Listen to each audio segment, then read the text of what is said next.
네, 여러분 안녕하세요. 네, 오늘은 저번 시간에 이어서 오늘 한 번 더 바이파에 대한 이야기를 제가 못다 했던 이야기도 추가를 한 거고요. 그리고 또 한 번 좀 인사이트에 대한 저만의 생각을 공유를 하고자 이 이야기를 또 이제 만들게 되었습니다. 지극히 개인적이고 뭐 자극적일 수도 있고 어떻게 보면은 미래지향적일 수도 있는데 생각을 좀 많이 해봤습니다. 저도 이 이야기를 하는 게 그렇게 막 쉽지만은 않아요, 사실. 그럼에도 불구하고 제가 이것을 시작을 하려고 하는 이유는 지금이 타이밍이 가장 적기라고 생각을 판단을 했기 때문에 제 생각에는 앞으로 장기적으로 봤었을 때 저는 이거 계속 밀고 나갈 거고요.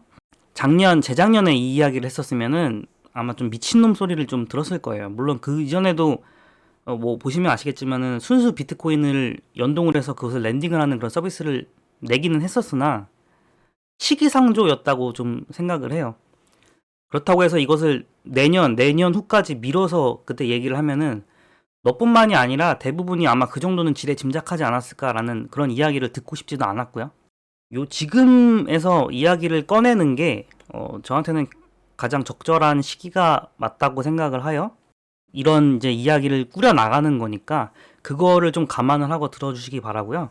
일단은 바이파이 정체성을 찾는 2022년이라고 제가 이야기를 적었습니다. 그것은 이제 뭐 저번 영상이나 아니면 이번 영상을 통해서 좀 더 정확하게 알 수 있을 거라고 생각을 합니다. 이게 지금 치보예요. 네. 그 남미 지금 엘살바도르에서 쓰고 있는 지갑 시스템인데 정확하게는 이게 사기업하고 같이 협업을 해서 만든 시스템인지 정부에서 이제 책임을 지고 만든 시스템인지는 잘 모르겠지만 여러 가지 좀 잡음이 좀 많습니다. 처음이다 보니까 이러한 잡음들은 당연히 생겨나는 거라고 저는 그렇게 받아들이고 있어요. 그러니까 부정적인 견해들은 당연히 따라올 수밖에 없는 거죠. 지금 초기 시장이다 보니까 거기에다가 국가에서 비트코인을 가지고 결제를 하고 지갑을 지원을 해준다? 굉장히 장족의 발전이지만 거기에서 나오는 그런 부정적인 측면들은 분명히 발생할 겁니다. 네, 이거를 갖고 결론적으로 이것은 하면 안 된다라는 그런 결론에 도달하는 것보다 그러면은 이렇게까지 시장의 어떤 체계가 정해졌는데 어떤 문제점이 있고 그것을 보완하기 위해서 어떠한 자본들이 여기에 딸려 나올까라고 생각을 하는 것이 더 바람직하겠죠. 저 생각에는 CBDC라는 그런 토큰들이 결국에는 암호 자산에 더 시너지 효과를 불어넣는 그런 요인이 될 거라고 생각을 합니다. 어쨌든 비트코인, 그러니까 저희가 생각하는 것은 이거예요. 지갑은 지금 치보가 갖고 있는 문제점을 리플렉션해서 생각을 하시면은 일단 보안이 가장 중요하겠죠. 네, 보안이 가장 중요하고 그 다음에 이것을 가지고 우리가 뭘 할 수 있는가? 그러니까 확장성. 예를 들면은 이걸 가지고 저희가 예치를 할 수 있던가, 빌릴 수 있던가, 담보를 할 수 있던가, 아니면은 스테이킹을 할 수 있던가. 뭐 여러 가지 그런 수들이 있을 거 아니에요. 이걸 단지 그냥 돈을 갖고 있다가 쓰고 다시 또 돈을 보관하고 이런 개념은 굉장히 1차원적이기 때문에 이걸 어떻게 확장할까가 굉장히 중요하다고 생각을 합니다. 그런 것도 있잖아요. 여러분들이 바이낸스 가요. 스테이킹을 해요. 그러다가 또 땅으로 바꿔요. 그리고 나서 다시 이번엔 디파이 지갑으로 옮겨요. 디파이에서 이제 막 예치를 해요. 아니면 뭐 담보를 해요. 막 지지고 볶아. 막 내 맘대로 막 다 해. 알 수 없을 정도로. 여러 가지 시나리오를 하고 나서 나중에 정말 이게 결제가 필요할 때 또 꺼내 쓰고. 네, 이런 확장성. 이런 것을 두 번째로 떠올릴 거라 생각을 하고요. 그 다음에 세 번째는 이런 흐름들이 유동적으로 돌아야 된다는 거죠. 그러니까 예를 들면 뭐 스와이프, 뭐 크립토닷컴 지갑, 중앙화된 거래소 지갑이라든지 뭐 메타마스크 지갑 이런 것들이 하나의 어떤 체인에만 갇혀 있으면 그 유동성이 굉장히 제한적이겠죠. 네, 이런 것들을 한번 아울러서 어떠한 지갑이 괜찮을지 그 지갑을 갖고 내가 이걸 가지고 어떤 걸 할 수 있을지 한번 아이디어를 하나씩 생각을 해보시는 것도 좀 미래를 예측을 하는데 좀 더 도움이 되지 않을까 짧은 생각입니다. 나중에는 이런 치보 같은 지갑들이 지금은 좀 잡음이 있을지언정 나중에 다른 기술과 협업을 한다든지 장기적으로 봤었을 때 저는 매우 긍정적이라고 보여집니다. 그럼에도 이제 저희는 대부분이 이제 아마 메타마스크를 쓰실 거예요. 그 메타마스크가 지금은 뭐 크롬이나 뭐 파이어폭스, 브레이브닷컴 뭐 이런 데서 지원이 되기 때문에 가장 원활하게 쓸 수 있지 않나라고 생각을 하는 경우도 있지만 또 때에 따라서는 뭐 에이다를 쓴다든지 루나, 솔라나, 비트코인 이렇게 컨센서스라든지 메커니즘 자체가 되게 다른 블록체인 시스템들이 많습니다. 메타마스크만 쓰는 데는 굉장히 불편한 점들이 많아요. 예, 더군다나 탈중앙화가 되어 있는 지갑이다 보니까 저희가 좀 이것을 저희 자산을 킵하는 데에는 좀 무리가 있는 부분도 상당히 존재합니다. 그런 제한적인 부분들이 있기 때문에 그럼에도 또 메타마스크 없이는 불편한 점들도 또 굉장히 많아요. 그래서 오늘날 저희가 갖고 있는 크립토 월렛의 현 주소가 이것이 아닌가라고 생각을 하고요. 그래서 앞서 말씀드린 치보라는 그런 지갑도 마찬가지로 이러한 한계점들을 세계적인 그런 스케일로 이러한 현 주소를 내비춘 게 아닌가라고 생각을 합니다. 그렇다면은 이 문제를 해결할 수 있는 그런 근본은 기술력은 어디인가?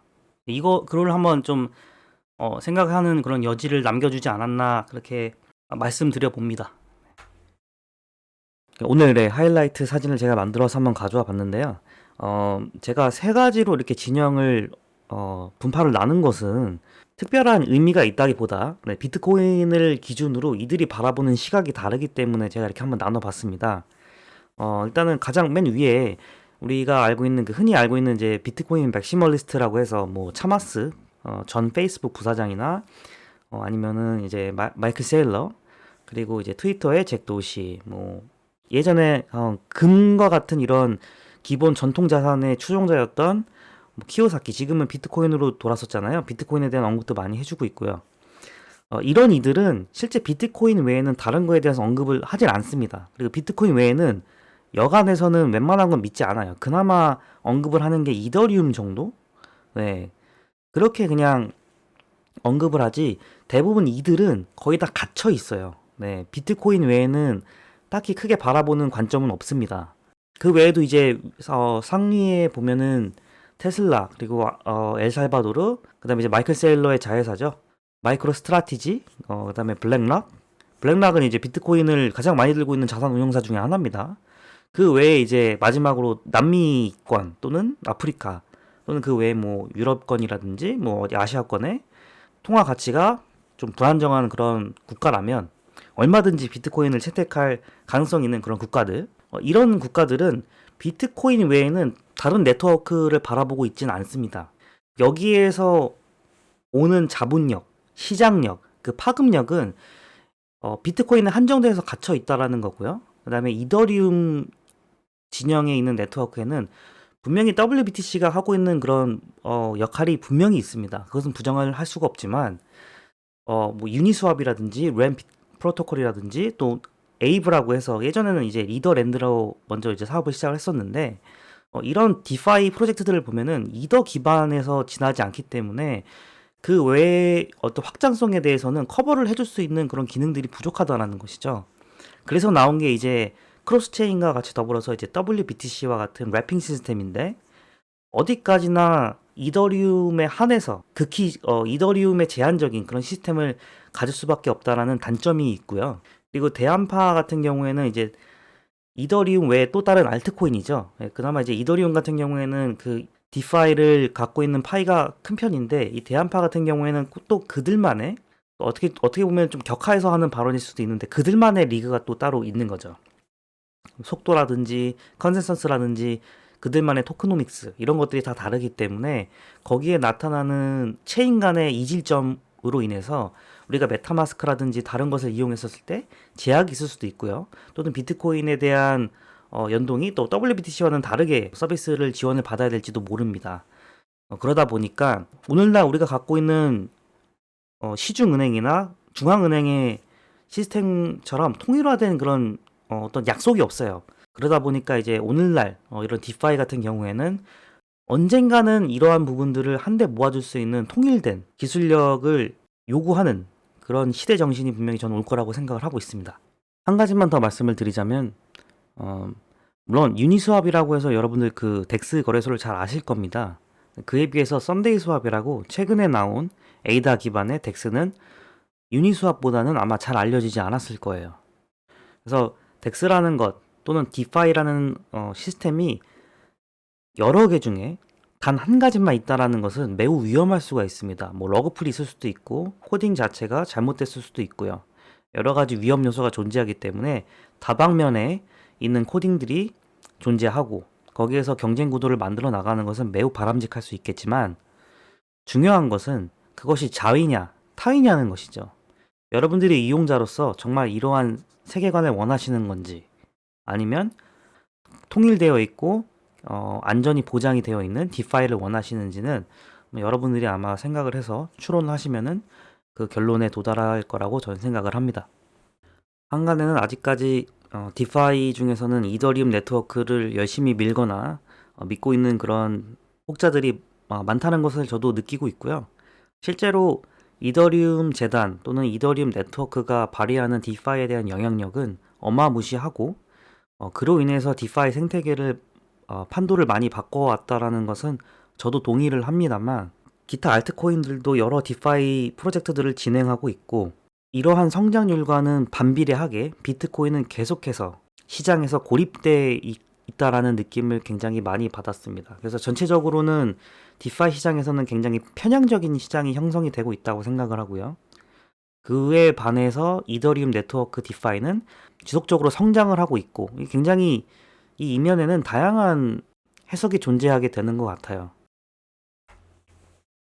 그래서 결론입니다. 과거의 비트코인, 이렇게 피어투피어로 그냥 즉각적으로 거래만 하는 비트코인에서 이더리움, 이제 스마트 컨트랙이 얹어지고 여기에 이제 레이어 2 또는 이제 뭐 크로스체인 이런 것들 제3세대의 역할을 할 수 있는 블록체인들이 등장을 하게 되면서 오늘날까지 이러한 메커니즘으로 우리는 성장을 해왔습니다. 그러나 기존 방식에는 상당히 많은 제한점들이 가지고 있는 것은 분명하고요. 지금도 그것에 대해서 기술 개발을 하고 있지만 이러한 패러다임을 한번 바꿔줄 수 있는 그런 통합된 이론이 필요하다고 생각을 합니다.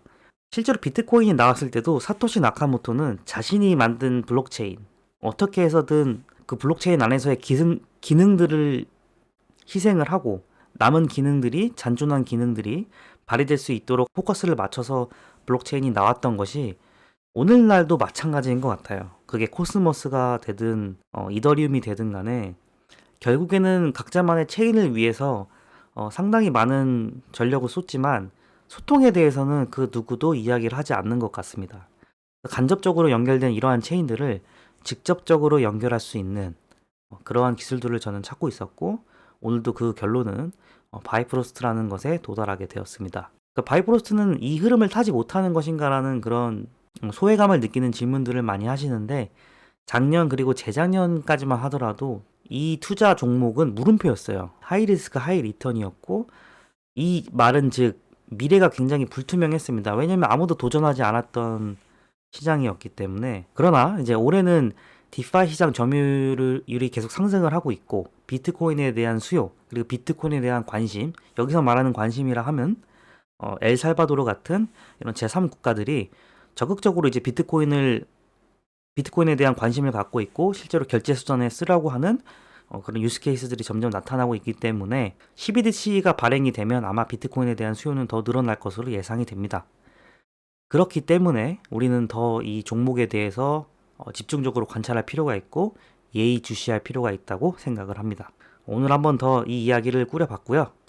다음에도 또 언제든지 시간이 된다면 추가적인 내용을 가지고 이야기를 할 수 있는 시간을 갖도록 하겠습니다. 시청해주셔서 감사하고요. 다음에 뵙겠습니다.